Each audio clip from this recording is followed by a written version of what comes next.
नृसिंह सरस्वती जयंती विशेष. श्री नृसिंह सरस्वती हे श्रीदत्त प्रभूंचे तिसरे आणि श्रीपाद श्रीवल्लभांचे उत्तरावतार आहेत. तेच पुढे श्री अक्कलकोट स्वामी समर्थ म्हणून प्रसिद्धी पावले. श्री नृसिंह सरस्वती दत्तोपासनेचे संजीवक होते. श्री नृसिंह सरस्वतीचा अवतार काल शके 1300 ते 1380 असा आहे. श्री गुरुचरित्र हा वेदतुल्य असून हे गुरुचरित्राचे चरित्रनायक आहेत. श्री गुरुचरित्र सर्व मनोकामना पूर्ण करणारा चिंतामणीच आहे. शिवोपासना करणारी कुरुबर्डीची अंबाबाई वऱ्हाड प्रांतात करंज नगरात वाजसने शाखेच्या ब्राह्मणाची सुकन्या अंबा यांचा विवाह माधव नामक शिवोपासक तरुणाशी झाला. पौष शुद्ध द्वितीयेला शनिवारी माध्यान्हकाळी त्यांच्या पोटी सुपुत्र रूपाने अवतार धारण केला. हेच श्री नृसिंह सरस्वती. जन्मानंतर ते रडले नसून चा जप करू लागले. तेव्हा ज्योतिषांनी हा मुलगा साक्षात ईश्वरावतार असल्याचे सांगितले. हा लौकिक मुलगा श्रीहरीप्रमाणे सर्व नरांचे पाप ताप दैन्य हरण करणारा होईल म्हणून याचे नाव नरहरी असे ठेवावे असे त्यांनी सुचवले. 7 वर्षांपर्यंत त्यांनी काराखेरीज कोणताच दुसरा शब्दच कधी उच्चारला नाही. मात्र मुंजीचा बेत ठरला आणि बाळाने ऋग्वेदातील मंत्राचा स्पष्ट उच्चार केला. यजुर्वेद सामवेद म्हणून बाळाने सगळ्या लोकांना चकित केले.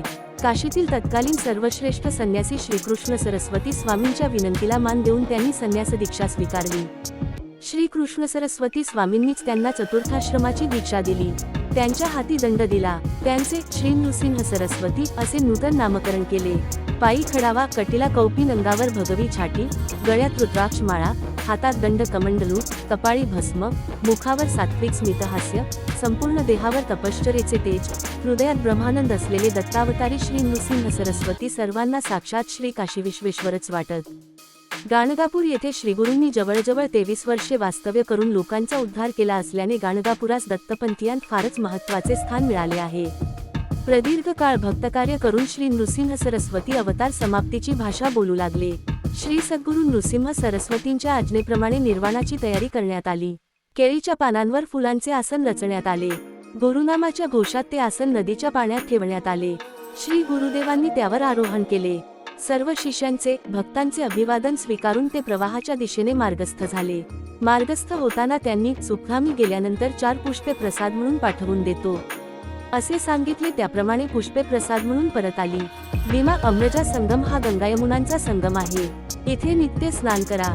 सत्वस्थ भक्ताला कल्पवृक्षाप्रमाणे फळ देणाऱ्या इथल्या अश्वत्थाची नित्य पूजा करा. या कल्पतरूच्या छायेत जो उपासना करील तो कृतार्थ होईल अशी अभयवाणी उच्चारून ते महाप्रस्थानास सिद्ध झाले. ही माहिती तुम्हाला आवडली असेल तर चॅनलला नक्की सबस्क्राईब करा. तसेच एक लाईक करा आणि श्री स्वामी समर्थ असे कमेंटमध्ये लिहायला विसरू नका.